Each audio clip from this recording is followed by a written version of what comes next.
예수님을 믿으면 미치는가? 이런 제목 아래 함께 은혜를 나누겠습니다.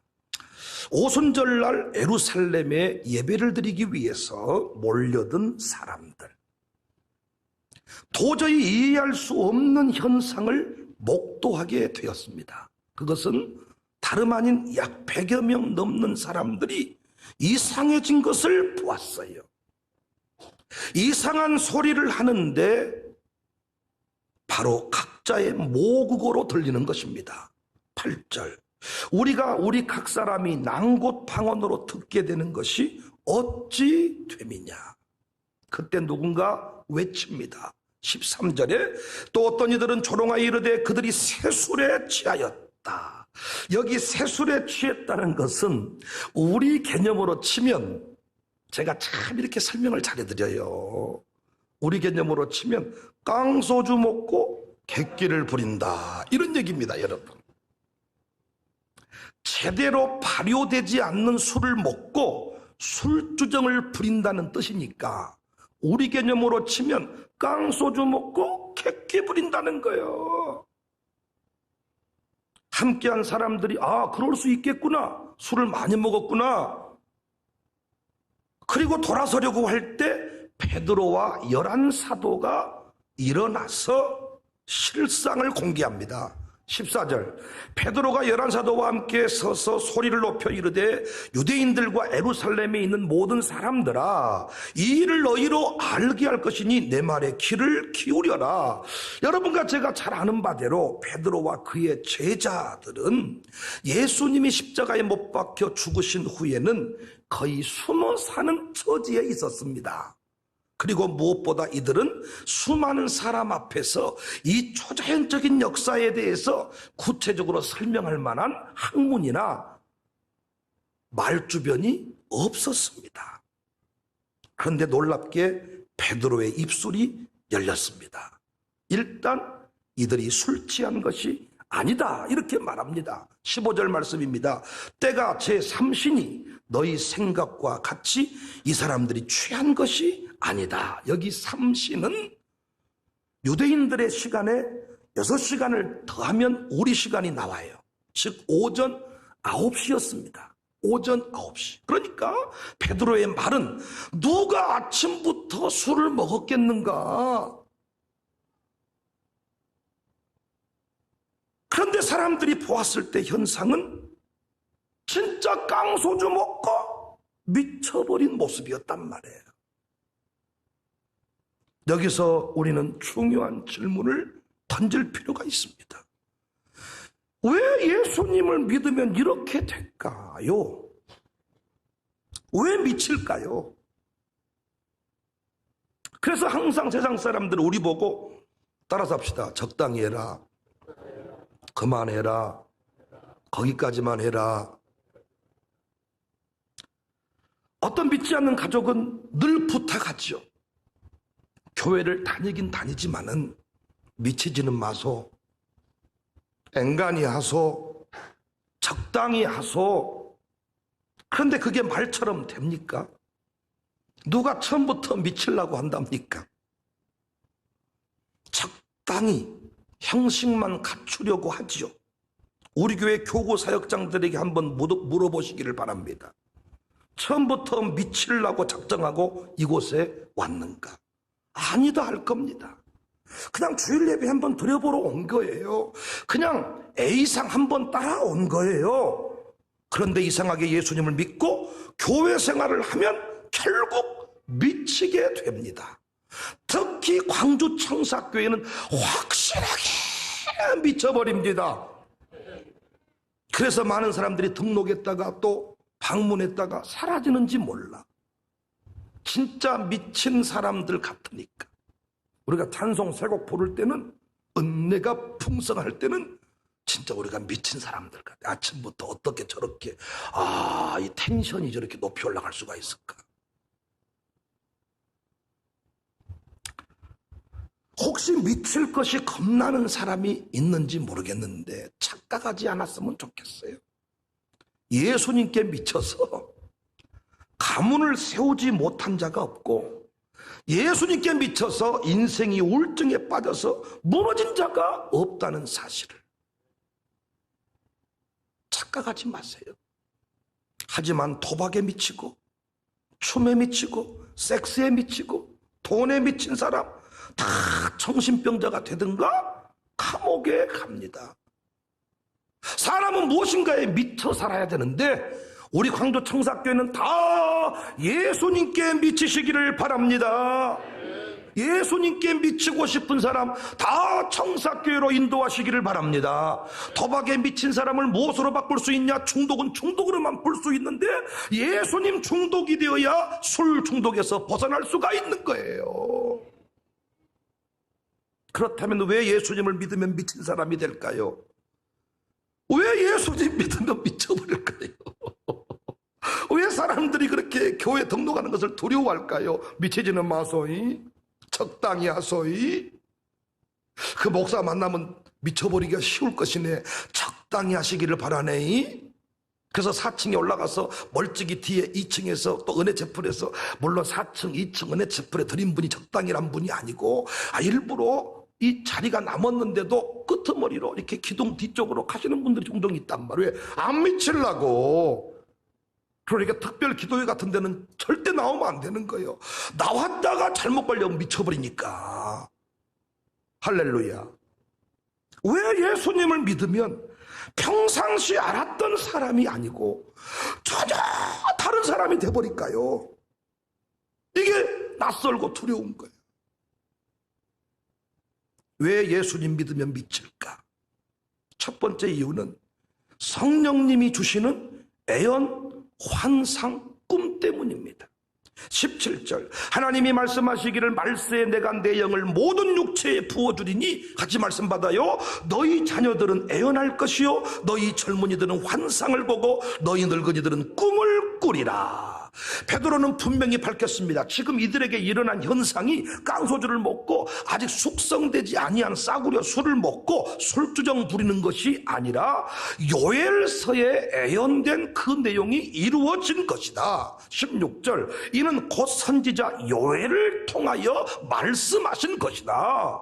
여기서 애연, 환상, 꿈 요엘이 말한 거예요. 성령이 임하시면 애연, 환상, 꿈을 꾸게 된다. 이건 다 말씀을 통해 주시는 비전의 또 다른 표현들입니다. 비전이 무엇입니까? 하나님이 나를 통해서 이루시고자 하는 일이 비전입니다. 욕심과 욕망 비슷해 보이지만은 뿌리가 다릅니다. 논하는 수준이 다를 수밖에 없습니다. 더 놀라운 사실이 성령님의 역사가 특정인들에게만 제한적으로 일어나는 것이 아니라 남종과 여종에게 부어진다는 거예요. 18절 그때 내가 내 영을 내 남종과 여종들에게 부어주리니 그들이 애언할 것이요. 여기 남종과 여종 고상한 자리에서 권력을 논하는 비서실장 정도를 말하는 게 아닙니다. 여기 남종과 여종은 그야말로 비참한 자리에서 노예로 살아가는 종들. 내일 일을 안 몰라요. 오늘 살지 내일 살지 몰라요. 아무런 소망이 없어 보이는 자들을 말합니다. 그런데 이들이 예수님 안에서 어느 날 차원이 다른 미래를 선포하게 된다는 거예요. 충격이지 않겠어요? 무색쟁이들이고 가난뱅이들이고 남의 허드렛 일 해주고 이렇게 무시당하고 살았던 사람인데 어느 날 갑자기 성령을 통하여 환상, 애연, 꿈 또 다른 차원의 현실을 뛰어넘는 그 동네 사람들이 이해할 수 없는 차원의 이야기를 해버린다는 것이지요. 갈릴리 사람이고 애국어를 배운 적이 없는데 땅끝 온 천하를 얘기하고 로마가 아닌 다른 나라 하나님의 나라를 얘기하고 살아갈 때 어찌 정상인이라 할 수가 있었겠습니까? 지금 광주 청사교회에 일어나고 있는 일들이 아닙니까? 지난날의 삶과 오늘날의 삶이 너무 다르지 않습니까? 19절 말씀 또 내가 위로 하늘에서는 기사를 아래로 땅에서는 징조를 베풀리니 곧 피와 불과 연기로다. 여기 피, 불, 연기는 출애굽 때 사용하신 기적입니다. 그러니까 남종과 여종이 예수님을 믿게 된 것은 또 다른 출애굽이야. 출애굽. 이제는 더 이상 마귀가 주는 영광과 쾌락의 수준에서 인생을 논하지 않고 그 나라와 그 의의 수준에서 이야기를 하고 인생을 살게 하는 거예요. 현실은 너무나도 초라하고 부족한데 말씀을 들을 때 그 말씀이 우리를 붕 띄워버리는 거예요. 말씀이 이끄신 자리로 나가니까 내가 세상 중심에 서 있는 것입니다. 온천하 땅끝 마인드의 주인공이 되는 것입니다. 제가 어젯밤에 꿈을 꿨어요. 저는 꿈 얘기 잘 안 하고 잠자기 바쁜 사람이에요. 이 꿈은 너무 선명하게 기억이 돼서 제가 말씀을 드려요. 미국의 전 어떤 지인이 바이든 대통령으로부터 특별 투자금을 받았다는 거예요. 그 돈이 12억 6,500만 원이에요. 액수까지 기억해. 12억 6,500만 원인데 이 투자금을 5년 동안 안에 네가 흩어서 네 마음대로 써서 돈을 벌어와라. 이게 이제 그 바이든 대통령이 주신 명령이라는 거예요. 그런데 그 친구가 저를 찾아왔어요. 그래가지고 우리 교회에다가 1억 2,650만 원 10의 1조를 했더라고요. 정확하게 10의 1조 12억 6,500만 원 1억 2,650만 원 10의 1조를 나간 거예요. 그럼 저한테 목사님 이걸 어디다 투자를 해서 돈을 벌면 좋겠습니까? 그 사람 꿈속에서 별 군데를 다 다니는 거예요. 다 다니는데 마지막 이제 협동조합을 해볼까? 근데 고개를 흔들고 아니야. 그런데 마지막에 다 12억 6천억만 원 어디다 투자해서 돈을 벌면 좋을까? 그랬더니 다 꿈속에서 마지막 둘이 대화를 나누고 딱 꿈을 깬 게 뭐냐? 소를 키우면 어떨까? 딱 여기서 꿈을 딱 제가 일어나가지고 그 자리에서 진짜 오늘 아침에는 딱 침대에서 딱 꿈 잠에서 깨어나자마자 하나님 이 꿈 이루어 주십시오. 딱 기도를 한 거야. 이 꿈 이루어 주십시오. 제가 또 이런 얘기를 또 오늘 했잖아요. 간증을. 그러면 각자는 전부 다 이걸 나의 말씀으로 받는 거예요. 다 나의 말씀으로 받아서 하나님의 그 꿈, 하나님의 뜻, 내 뜻, 내 꿈 되어지기를 원합니다. 그러니까 우리는 또 어때요? 미쳐버리는 거예요. 그래서 우리는 현실 가운데 내 지갑 수준만을 보고 통장 수준만을 보고 말하는 게 아니에요. 나는 아무것도 없는데 나는 가난한데 주님이 나를 통해 역사하실 큰 미래를 보는 거예요. 그래서 절망하지 않아. 예수님 믿으면 왜 미치느냐? 말씀 통하여 성령의 감동 통하여 주시는 환상, 애연, 꿈 때문입니다.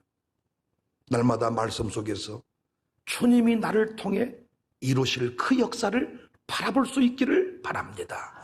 현실을 바라보고 사는 게 아니고 하나님이 내게 베푸실 그 영광을 바라보면서 가니까 사람들이 저 미친놈, 미쳤다, 완전히 돌아버렸다 하는 것입니다. 우리 교회 날마다 성령 안에서 미친 사람들이 많아지기를 주님의 이름으로 축복합니다.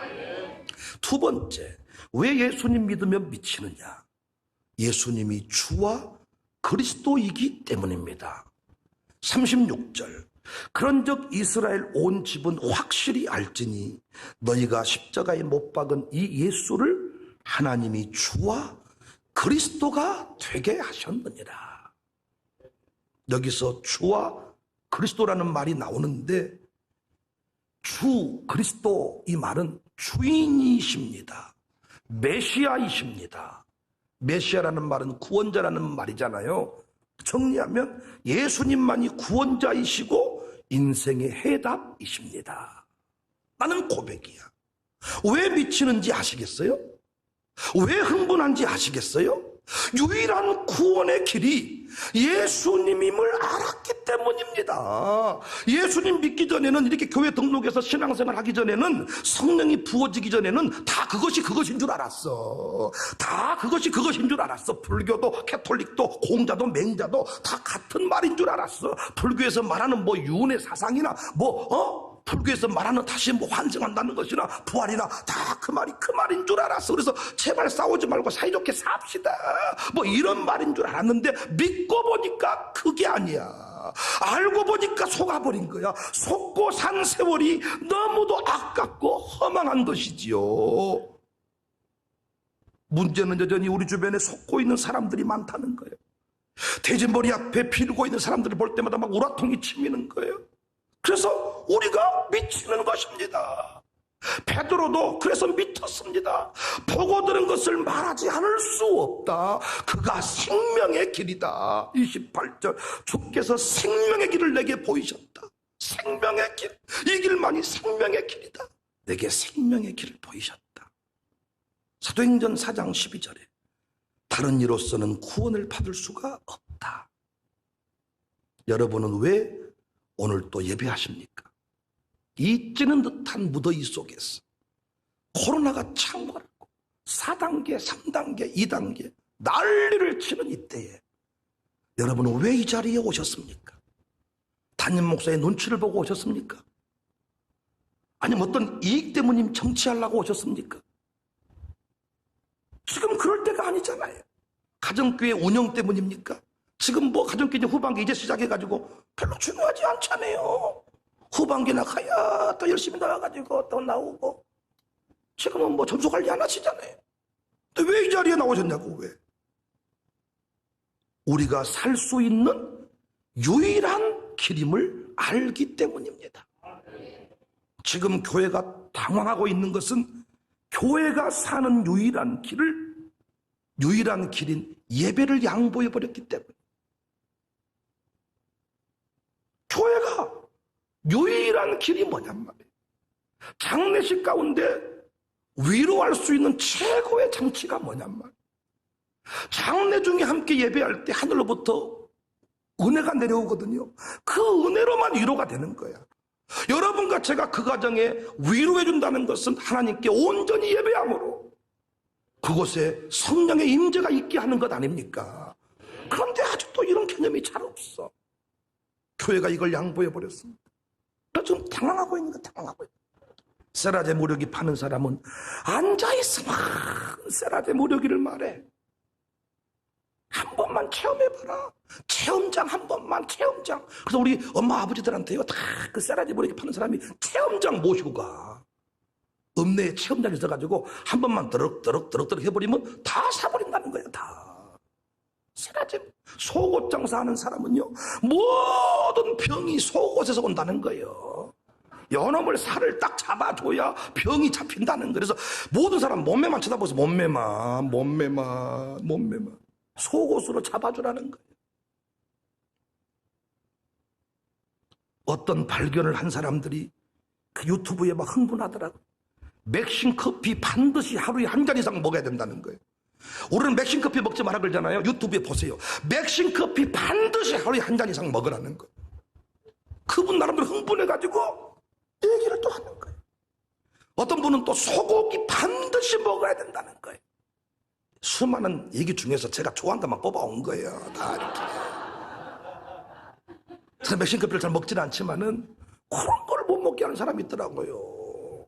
또 제가 또 뒤져보면요, 콜라 반드시 먹어야 될 이유를 또 흥분해서 말하는 사람이 있을 거예요.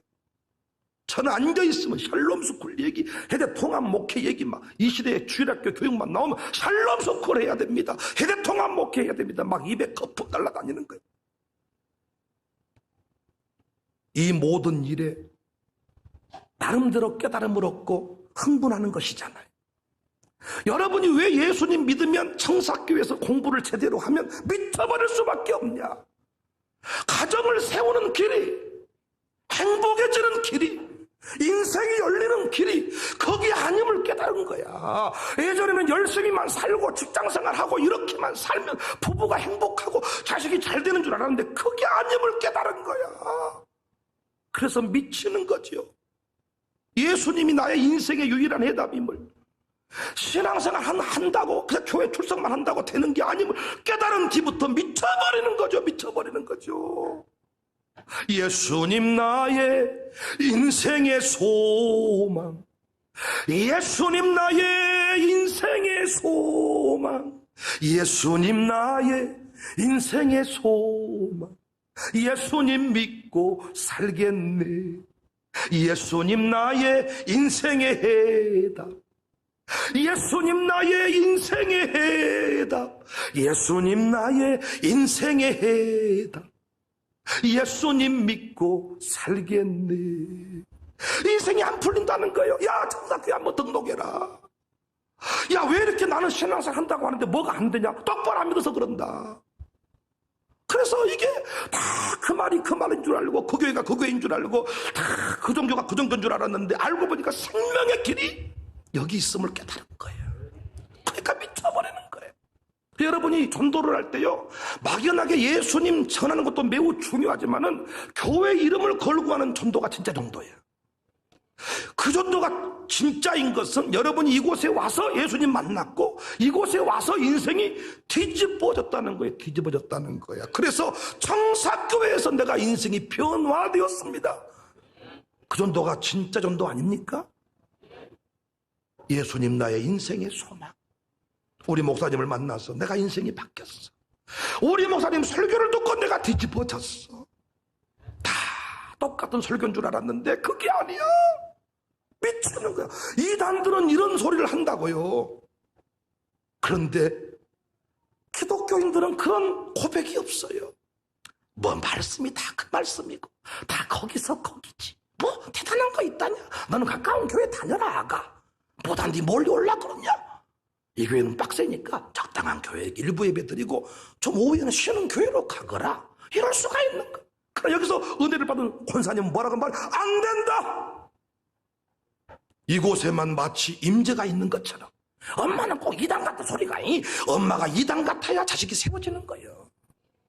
아야, 다 교회가 그 교회지 별것이 있다냐? 네 편한 교회 다니거라. 신앙 전수 안 됩니다.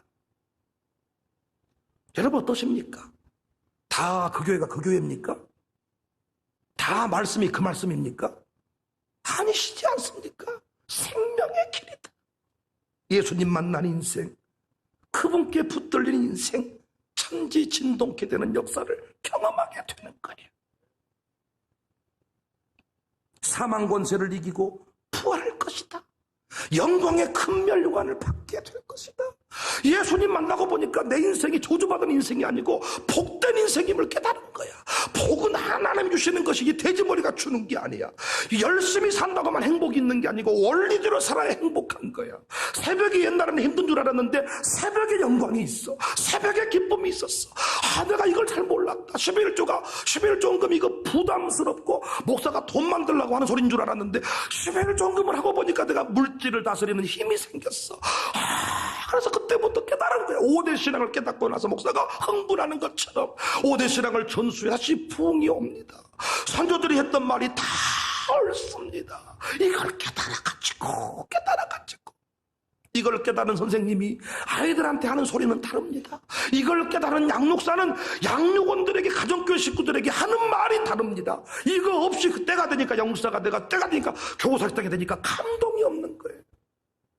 여러분과 제가 미쳐 살아야 할 줄로 믿습니다. 다 세상 사람들은 무엇인가에 미쳐 살아요. 낚시에 미치고 다 미쳐 사는 겁니다. 우리 누구에게 미치자? 예수님께 미치자. 예수님이 인생의 답임을, 예수님이 우리 인생의 해답임을, 광주 청사교회가 인생의 해답임을 누구든지에게 전할 수 있기를 주님의 이름으로 축복합니다. 할렐루야.